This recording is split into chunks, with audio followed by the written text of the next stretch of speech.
it would have been wonderful to hear Khenpo Rinpoche speak for another many hours, but I rudely cut him off in order to have a chance for us to have some dialogue, because I know he's also very interested in your questions. So if there are questions about anything from Khenpo's comments or from your own studies, you have a chance to ask them. Yeah. Having researched you a bit before coming, it seems that you've mastered just about everything thrown your way by the people who are most knowledgeable in the subjects. And unfortunately, almost all of them have passed on, and you seem to be at the top of what's left. So how do you personally pursue your own studies when there seems to be no one to teach you anymore? Got it. In Buddhism, we begin by relying on gurus. Gurus can clarify our doubts and answer our questions. I had the privilege of studying under His Holiness Jigme Phuntsok for 19 years.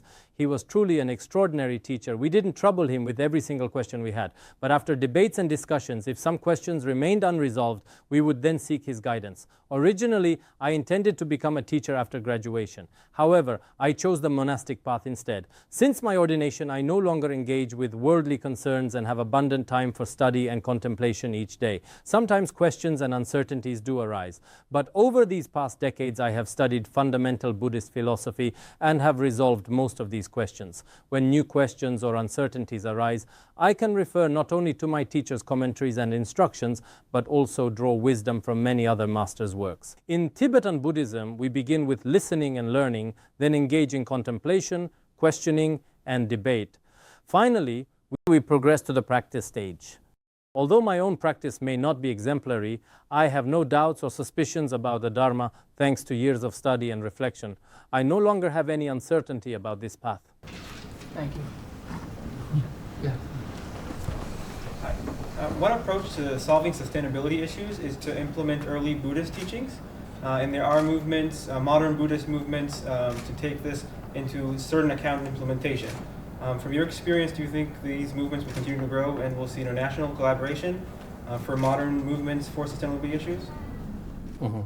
From what I observe, the current global trend, particularly in the United States, shows strong awareness of environmental protection and other crucial issues. However, in other countries and regions, people waste their natural resources, such as minerals and other precious materials. This stems from harmful behaviors and attitudes. According to current scientific understanding, it may not take many more years before we exhaust all of Earth's resources. Moreover, with our growing population, life will become increasingly challenging. Research has demonstrated this reality.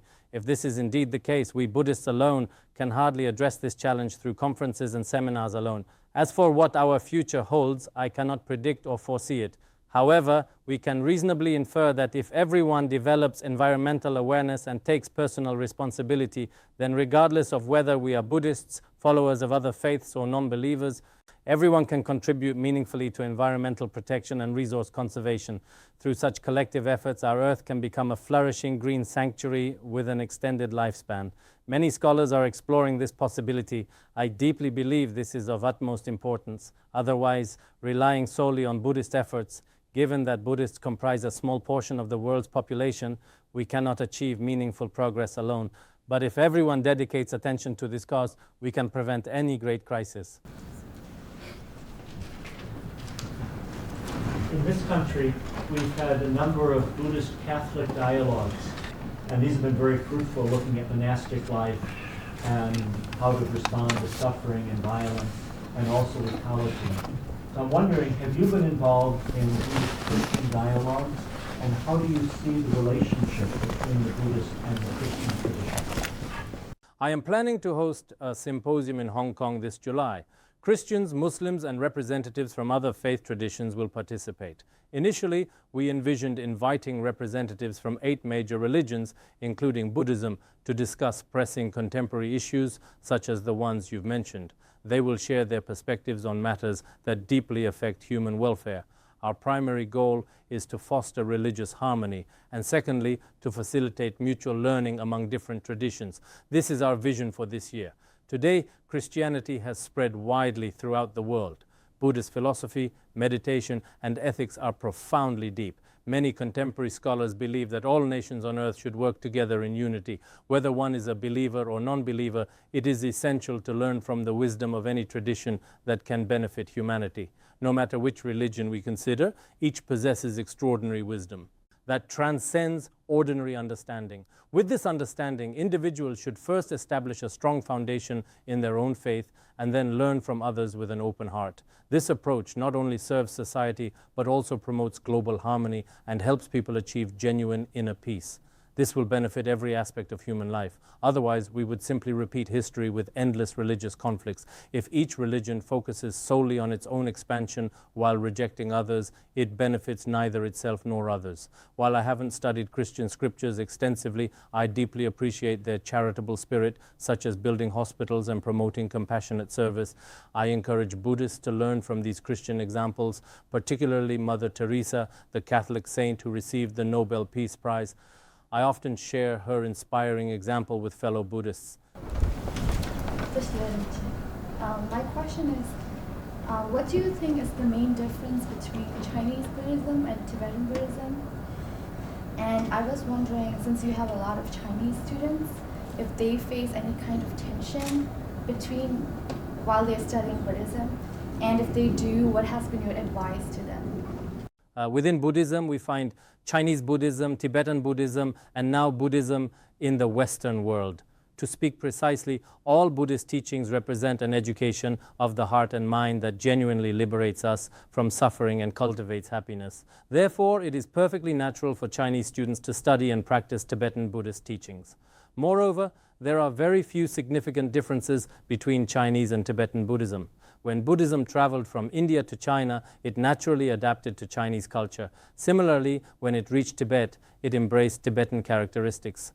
My teachings focus entirely on the essence of the Dharma, such as altruistic bodhicitta and loving kindness. A warm, compassionate heart is essential for every human being. Principles like refraining from killing, stealing, and lying are universally recognized, whether in East or West, as noble Buddhist conduct. By following these principles, I personally have never encountered any obstacles. Today, many Chinese people are studying Tibetan Buddhism. While Chinese Buddhism continues to flourish, there are relatively few masters or great scholars capable of expounding the profound meaning of the Dharma. In Tibetan Buddhism, however, many wise teachers emerge through rigorous debate training. Furthermore, there are many accomplished practitioners who have integrated the teachings into their daily lives. Many essential instructions for practice are still preserved. As for people today, most are less concerned with historical background and more focused on immediate practical benefits. For example, if something is of high quality and meets proper standards, people will naturally choose it. But if something merely has an attractive name yet fails to meet quality standards, discerning people will reject it after careful examination. Given this contemporary mindset, Tibetan Buddhism has attracted many Chinese practitioners. In many cities throughout China, although I personally don't have many students, the number of people studying Tibetan Buddhism may reach 5,000 or 6,000 in each city. This represents only the officially registered numbers. Many more practice without formal registration. What they seek most earnestly is something that genuinely benefits their body, mind, and life. As Buddha Shakyamuni wisely taught, the Dharma is like water. Everyone needs to drink it. Similarly, in studying the Dharma, we are all equal regardless of age, ethnicity, or nationality. Everyone desires freedom from suffering and the attainment of happiness. Each of us possesses the capacity to cultivate such wisdom. Therefore, we should all earnestly pursue this path through Dharma study. So I'm afraid that we are out of time, but we are really honored, together with George Washington University, who I neglected to mention, Professor Aviv, who very graciously organized a public lecture last night that some of you attended. And together, we are so happy and honored that Washington, D.C. could be the site of Khenpo Sodargye's first lectures in the United States. And we hope together that this is just the beginning of a long relationship between our universities and Khenpo's universities. And we had a short time today, but hopefully it's the start of a much longer relationship. So if you could all join me in thanking you.